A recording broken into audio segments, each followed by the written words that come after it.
Let me start off with two words. Made in America. Made in America. With the temperament of Donald Trump is not in charge of the law in our country. Nobody should have to go to jail for smoking weed. So they are the ones treading in misinformation? Explosions shook Ukraine's capital, Kyiv, on Monday, as well as the cities of Lviv, Ternopil, and Dnipro. Joe Biden apparently has some issues counting very, very small numbers. Kamala Harris is irritated that all the people she worked so hard to put in jail are now being set free. Russia put a big bombing on Ukraine. Florida's Surgeon General got censored on Twitter. PayPal with some strange policy updates. All that and more on this episode of Daily Call Live. My name is Jobob. Daily Call Live starts right now. 2, 1. Here we go. Might be the only brown guy on earth named Jobob. That is actually her name, Jobob. Live from the dingy bunker, completely cut off from the outside world, except for you fine folks. My name is Jobob. This is Daily Call Live. Thanks so much for tuning in on today. It is Monday, October 10th, the year of our Lord, 2022. I also believe it's either Columbus Day or Indigenous People Day. I don't know which one is which. I think they're the same, but also one is prevalent, and I don't know. It's happy something. It's Monday, so that's what's happening there. And on a Monday, be we remiss if we not play the weekend clips of Biden Bumbles. Over the weekend, Joe Biden was talking at a thing, and then, look, I'm sure you've seen this clip. This was like Friday afternoon. After our show aired, obviously, or else we would have already played this. Joe Biden did what Joe Biden does. And at some point, we need to stop being surprised. Actually, I don't even think anybody's surprised. If you're watching this right now, I don't think you're surprised at this. But it's just funny at this point. It's funny and very, very worrisome. The president misspeaking again, which, look, I understand misstatements. I talk for a living also, both live and in person and via this medium. And sometimes you misspeak. It just happens. Some people will comment and say, hey, you said this when I think you meant that. I'm like, yeah, it's totally true. When you're president of the United States, you shouldn't be misspeaking all that much. It's kind of the only thing that you have that's important that you need to do. But the president counting has become very, very difficult. If you haven't seen this clip already, it's like 7 seconds. We're just going to play it. I'm going to stop rambling on. Let us know in the comment section what you think. Also, there's a couple thousand of you watching this. I'm seeing this on the little ticker thing, whether you're watching on Facebook, Twitter, Getter, YouTube, any of those social media platforms. Would really, really appreciate it if you click the little like button or the little share button. Really, really helps us out, especially on the Facebook. Let us know in the comment section what you think about the president's mental acuity. I would actually be very curious and maybe read some comments here if we can't get to that. So without further ado, here's this. We'll play it twice too, so just so you know, in case you miss it. All right, here we go. Let me start off with two words. Made in America. Made in America. Play it one more time. If you missed it, here we go. Let me start off with two words. Made in America. Made in America. Okay, so if you can't hear very well, guess what? Made in America is 3 words, starting off with 2 words. You know, here, folks, I'd like to start the show off with 7 words. Thanks for watching. Hold on. Wait. How many? 2, 3. Oh, shoot, that's 3 words. I'm 4 words off. Thanks for watching so much today. Yes. Bernadine, looks like that's her name, says Made in America. I believe that's 3 words. Am I wrong? Yes, it is in fact 3 words. Dale says nothing surprises me anymore. Yeah, you know what, Dale, I'm with you right there. I unfortunately am not shocked by any of this anymore, which is not a good place to be as an American. And then Kim corrects me and says Columbus Day as opposed to Indigenous People Day, as opposed to just Monday in October. So there's that. Oh, hold on. Bobby with a comment that could be advocating for the president's mental acuity says made in America? LOL. Like America's maiden journey as the oldest democracy continues to roll on. Maybe that's the case. If you're just listening to this, he says maiden, Maiden, or Iron Maiden America. Is that maybe what Bobby's thinking? Maybe that's the case. I'm not entirely sure. Wow, a lot of people here talking about this. So, wow. Okay. Marianne says, here's 2 words, you're fired. That's funny. That's a funny joke.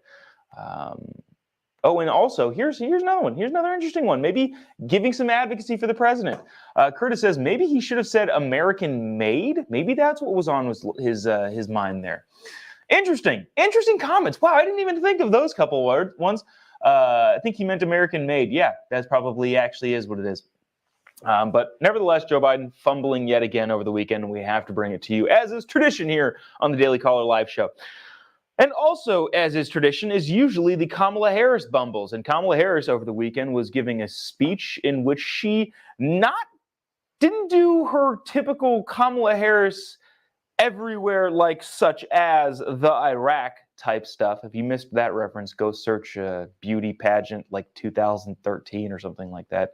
Kamala Harris usually kind of rambles and says the community banking in the community is located in the community, and we need to be banking in the community because the community is where the community is.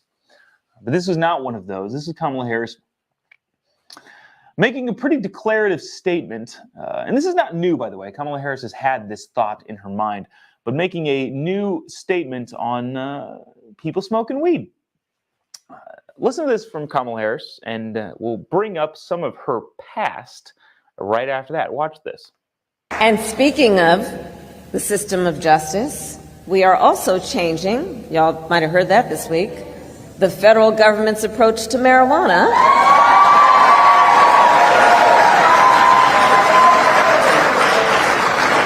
Because the bottom line there is nobody should have to go to jail for smoking weed.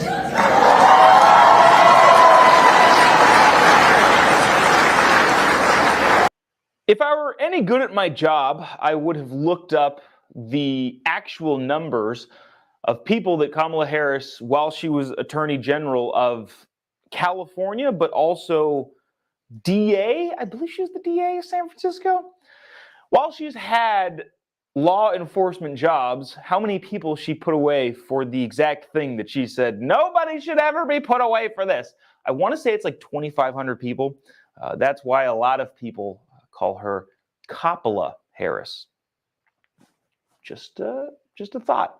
It's there's been some hilarious memes of Kamala Harris being very, very sad, saying, dang it. After all that hard work of me putting people in jail, Joe Biden is just releasing all of them. I can't stand it. But then Kamala Harris came out over the weekend and said what she said, which, is what it is. A lot of people saying hypocritical, yet there's a bunch of people that says, interesting. She's put thousands of people in jail. I don't know about thousands. I think it's 2,500, so that's technically thousands. But we'll see how that plays out. I want to get to this. So this stuff is kind of like some of the other stuff going on is fascinating. I also teased you on this Trump-Hillary clip. Teased you as in like prepared you for the later, not played a practical joke on you. But I'm teasing this. There's a 6-year anniversary of one of, I think, the most, I'll use the term iconic, the most iconic presidential debate in the history of the United States of America. 6-year anniversary happened yesterday. But we'll play that clip towards the end of the show to keep you tuned in and watching fervently. But I did want to get to this. This is a big story, at least I think. Now, when we talk about more freedom-oriented politicians, but also bureaucrats, generally speaking, there's a big fever on the right side of the aisle, and on the left side of the aisle, it generally goes radio silent. On Saturday, was it Saturday? I believe it was Saturday. Florida's Surgeon General, a guy by the name of Joseph Lapato, not sure how you pronounce it. Sorry, dude. Put out a tweet about a study that he found, him and his office found or analyzed regarding the COVID vaccine. Now, I'm pretty hesitant sometimes because I don't know what I can say, what I can't say, especially on social media. If I'm on Getter, that's fine. If you're watching this on Getter, good for you, because we can kind of say anything there because they're more freedom speech oriented. But at the same time, you get kind of hesitant, except for now, this is a U.S. government official, not the federal government, but a state government official in the United States who is a doctor, who is a surgeon general of a pretty big, important state, and also Harvard-educated medical doctor. This guy, Joseph Lapato, sorry, dude, again, for mispronouncing the name here, was educated at Harvard as a doctor and also completed his health policy PhD at Harvard. In other words, not a dumb guy. He put out on Twitter a press release that reads like this. The Florida Surgeon General said, the analysis of a new study found that there's an 84% increase in the relative incidence of cardiac-related deaths in males 18 to 39 years old within 28 days following the mRNA vaccination. Again, I'm just reading here from a government official who went to Harvard. I'm not telling you what to do, not saying any of that. I'm just reading a press release. With a high level of global immunity to COVID-19, the benefits of vaccination is likely outweighed by its abnormally high risk of cardiac-related death among men in this age group. Non-mRNA vaccines were not found to have these increased risks. So he's playing, not necessarily playing both sides of the field, but is not taking the opportunity to hit all of the vaccines. He's just saying this particular one is causing some problems, at least he thinks. Nobody knows why, nobody knows any of the situation regarding this, but he said this big massive study showed these statistics. Again, those statistics being an 84% increase in relative incidence of cardiac-related deaths among males 18 to 39 years old within 20 days of taking the mRNA vaccine. As such, the state surgeon general recommends against males age 18 to 39 from receiving mRNA COVID vaccines. Those with pre-existing cardiac conditions, such as myocarditis and pericarditis, I believe, is that how you pronounce that? Should take a particular caution when making these decisions. This is from, again, the Surgeon General of Florida, Harvard-educated doctor Joseph Ladapo. Ladapo? I've been flipping the D and the P the entire time. I don't know why. Ladapo. Dang it. Maybe we'll get him on the show and see how he pronounces it. So this is okay. So that's it. That's that, right? The Surgeon General of Florida said, hey, this is what we found in this particular type of vaccine, but not this particular vaccine. There was no evidence to find that this other particular vaccine had any of these same consequences. Consequences being cardiac death. But he tweeted that, and then Twitter blocked his post. So Twitter, a couple hours after he tweeted that press release, then took down that tweet from, again, the Surgeon General, dude who went to Harvard, of one of the most important states in the country. So a snot-nosed, woke computer person sitting in San Francisco decided that they knew better than a Harvard-educated Surgeon General of one of the most important states in the country. Fascinating what's going on. Now that tweet was then restored. This is from Politico. Twitter blocked and then restored a post from Florida Surgeon General Joseph Ladapo that was promoting his analysis, claiming a high incidence of cardiac-related deaths among men who took the mRNA COVID-19 vaccine. Ladapo, who posted a tweet on Friday, had also recommended men aged 18 to 39 should not receive the mRNA vaccine. Ladapo is an outspoken skeptic of COVID-19 vaccines who've questioned both the effectiveness and safety of those vaccines, despite consensus within the medical community that the vaccines have helped protect against the virus and can lessen severe symptoms. Again, he's talking about a small subset of a small group of a specific vaccine. Yet Politico, for some reason, decides to make it, he's a skeptic, even though everything... Look, if you're 85 years old, and don't take my recommendation seriously at all. I'm not a doctor. It would seem statistically that it would be smart to take the COVID-19 vaccine. That's just statistically, that's probably what it is. But in this case, if you're 18 to 30, oh my gosh, I fall into that category. Oh no. If you're 18 to 39 and male, he's basically saying, look, you don't need it. The prevalence of natural immunity is pretty much everywhere. So you're fine.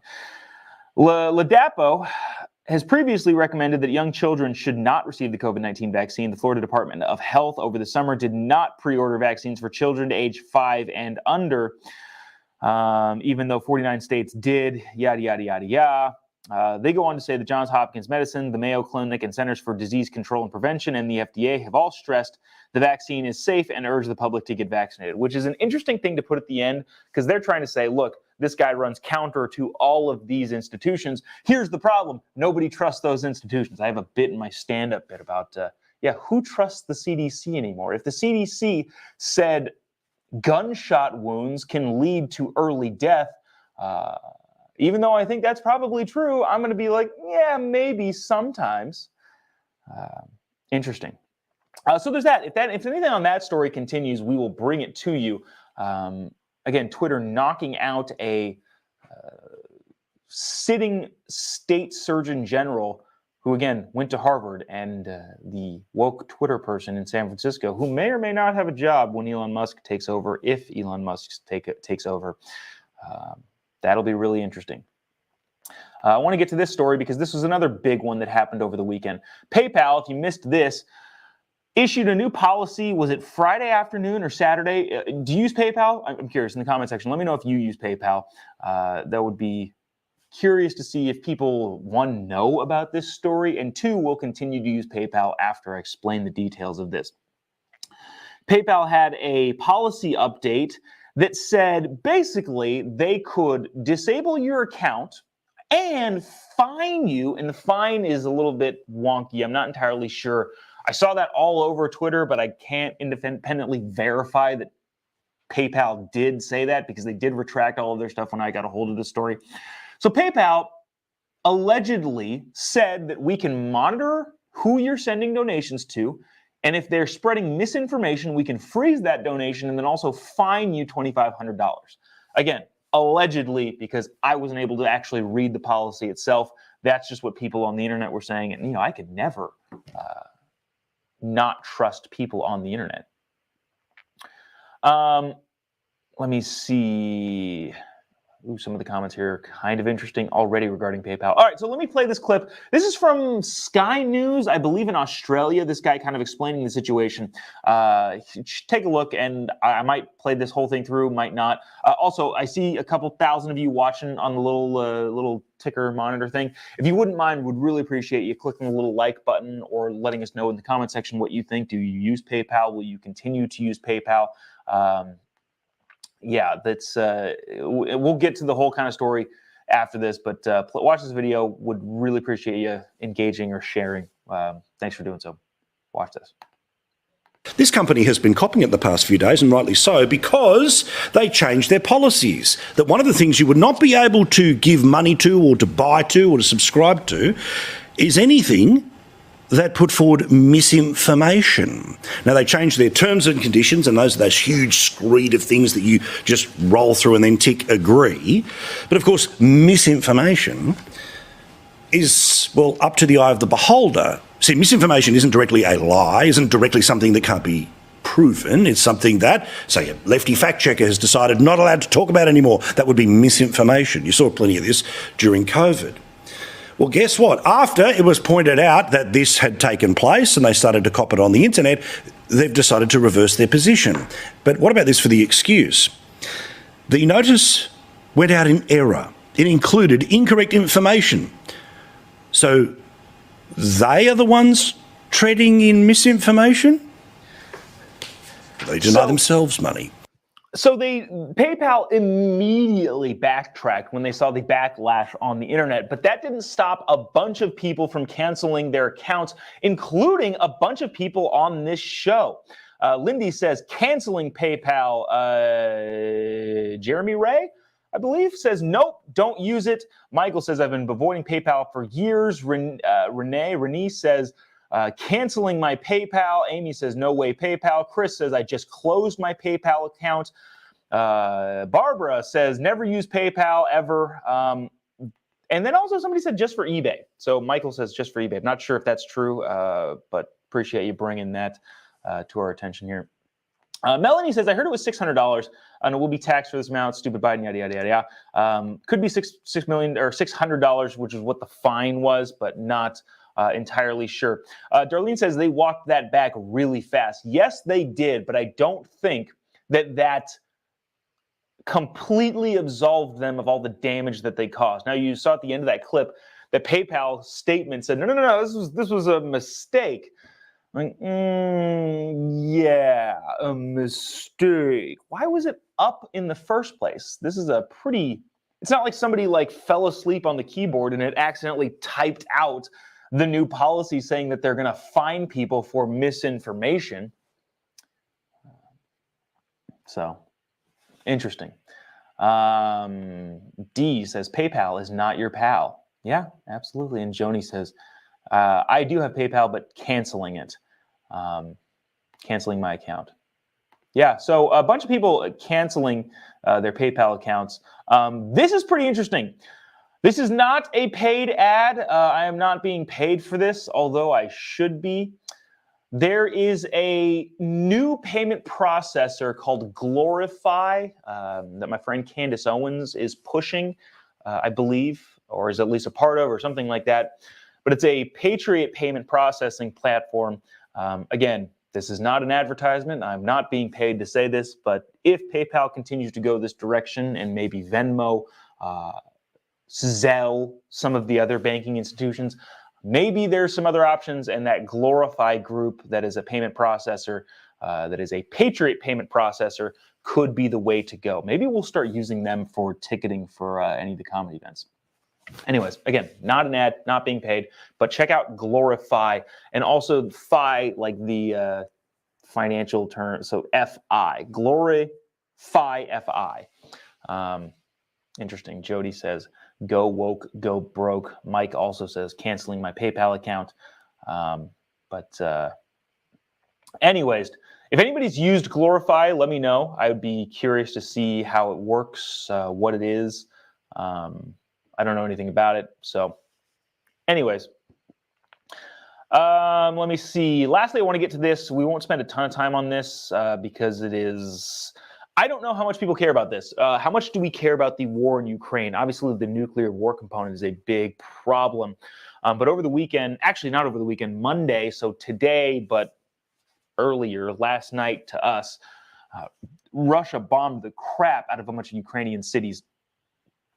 Which is an interesting component going on in this war against Russia versus Ukraine. Watch this clip. This is from Reuters, and we'll kind of discuss what's happening over here. Some interesting, actually some really, really interesting big players now, not necessarily coming to the defense of Ukraine, but are very, very vocal against Putin and Russia. Check this out, and we'll discuss on the other side. I'm also getting a ton of comments from this Glorify payment processor too, so check it out. Explosions shook Ukraine's capital, Kyiv, on Monday, as well as the cities of Lviv, Ternopil and Dnipro. Thick smoke was seen rising from central Kyiv after several loud blasts. A huge crater gaped next to a children's playground in a central Kyiv park. The remains of an apparent missile were buried, smoking in the mud. Elsewhere, cars were seen completely wrecked, blackened and pitted with shrapnel. This video, shot by Reuters, showed emergency services tending to injured people.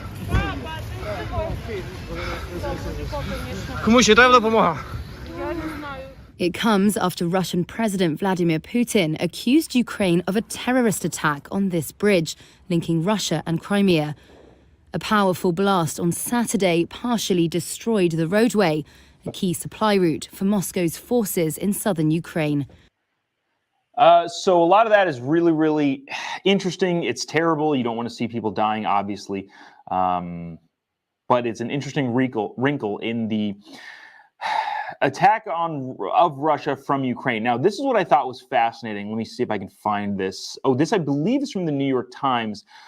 Ukraine has been bracing for retaliatory attacks following the explosions on Saturday that damaged a bridge linking Russia with Crimea. So there's a bridge that connects mainland Russia with the Crimean Peninsula, and Ukrainian attacked that.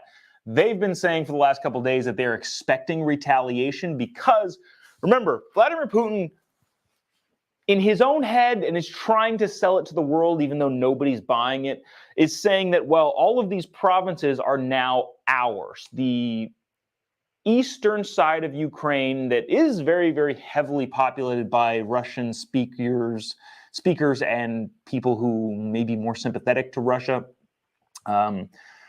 He says they, quote unquote, voted to join Russia, and then any push into that area, including Crimea, which, in 2011, they just decided to take and nobody did anything about it. All of those areas, he believes that if they're attacked, then they're attacked directly on the Russian homeland. So Ukrainians said they've been bracing for that. The strike embarrassed Moscow. The strike that Ukraine put on the bridge in Crimea embarrassed Moscow and could hinder the ability to supply its occupying forces in the south of Ukraine. Here's what I thought was fascinating. Condemnations of Russia's attack poured in from world leaders, with NATO security denouncing the horrific and indiscriminate attacks. That's to be expected, but this was the interesting part. India and China, key Russian trading partners that have avoided direct criticism of Mr. Putin's war, both renewed calls for immediate de-escalation. China and India, who are the new buyers of Russian oil and gas, because remember, Russia was supplying a lot of Europe with their oil and gas, and that was what was funding this war. Pretty much all of Europe cut them off, which is exactly, interestingly enough, not to go on a tangent, what Donald Trump had predicted they did. But we'll not get into that at the moment. Europe pretty much all canceled their agreements with Russia, saying, hey, we're not going to buy from you anymore. This is crazy. That Russian oil and gas was then being sent to China and India. Now China and India are saying, hey, dude, cool it, man. They're still buying oil, I believe, from Russia, but they're now out and saying this is a huge problem and to de-escalate immediately. Let me see. Wow, lots of interesting comments here. It's kind of interesting, some pro-Russia comments too. Maybe we'll get into this. We won't get into this today, but it was explained to me the other day why Putin might be doing what he's doing. Doesn't make it justifiable, doesn't make any of this okay, but kind of trying to get a peek into domestic politics within Russia and what's possibly going on in Putin's head regarding how the rest of the world has treated Ukraine over the last 15 to 20 years. It is kind of interesting. Maybe we'll get into that a little bit later, but not today. With that, I want to close with this. It is the 6-year anniversary yesterday of what I believe was the funniest and also most crucial, consequential, biggest turning point in a presidential debate. Now, generally speaking, I've said this. Shoot, maybe I haven't said this. Maybe this is the first time me saying this. In a lot of ways, presidential debates are stupid. There's no real policy discussion. It's not a long-form conversation of how you would fundamentally change the United States of America. Presidential debates are all about sound bites that'll get replayed on cable news shows and in commercials for your campaign ads. In a lot of ways, presidential debates are stupid. Having said that, they can swing an election. Regardless of how stupid I think they are, they do have a big impact. President Trump was the best person to ever debate in a presidential scene. not necessarily from a policy standpoint, but from understanding what debates were for. Trump understood that debates were cannon fodder for TV cable news clips and used them as such. Now, other people have understood that, but I don't think anybody to the extent that Donald Trump did. And in 2016, Hillary Clinton did not understand the full extent of the importance of what presidential debates are actually for. I, honest to God, think that this was a turning point in the election early in October when Donald Trump said this and the crowd reacted accordingly. Wow, some interesting comments here that we'll get to regarding the debates. Watch this clip from 6 years ago. Hilarious. Also, last push for this. If you haven't already, would appreciate you clicking the little like button or the little share button and the little share button or engaging with the clip. What do you think about this clip? Did this make you laugh? This is hilarious, by the way. If you're a little reaction button, click the little laugh part because this is super funny, but also I think a big moment in presidential debate history. Check it out. Just awfully good that someone with the temperament of Donald Trump is not in charge of the law in our country. Yeah, because you'd be in jail. Secretary Clinton.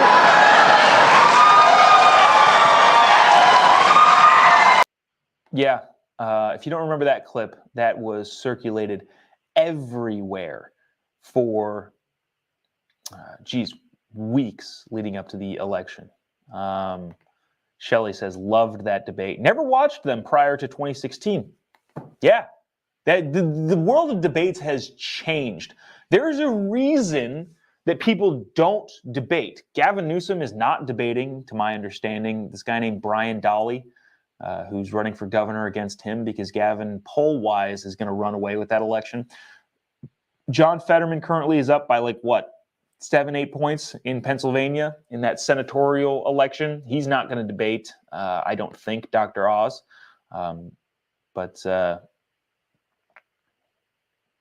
Anyways.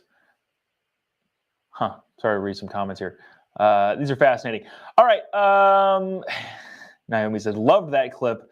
Christina says, best debate ever. Yeah, I genuinely think this is a huge turning point in American politics and the way we run for president.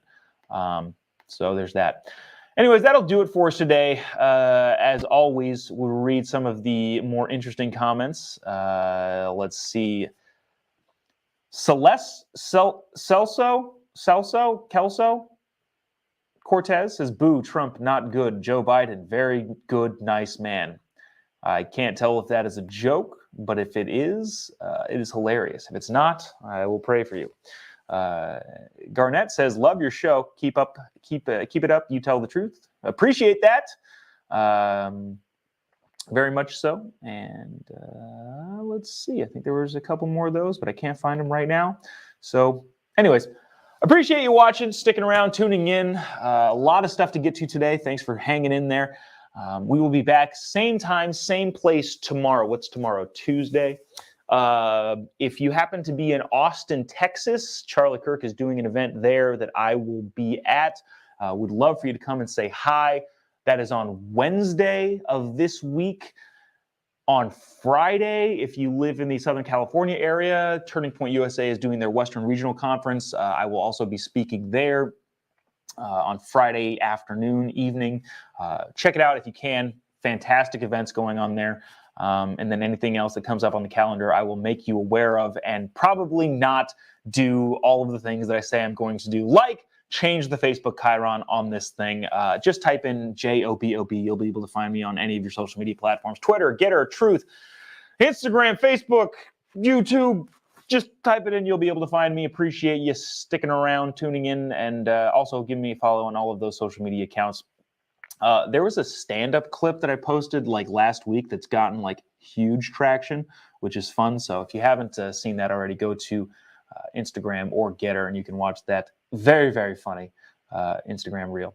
That'll do it for us today. Appreciate you sticking around, tuning in. We'll see you tomorrow, same time, same place. God bless America.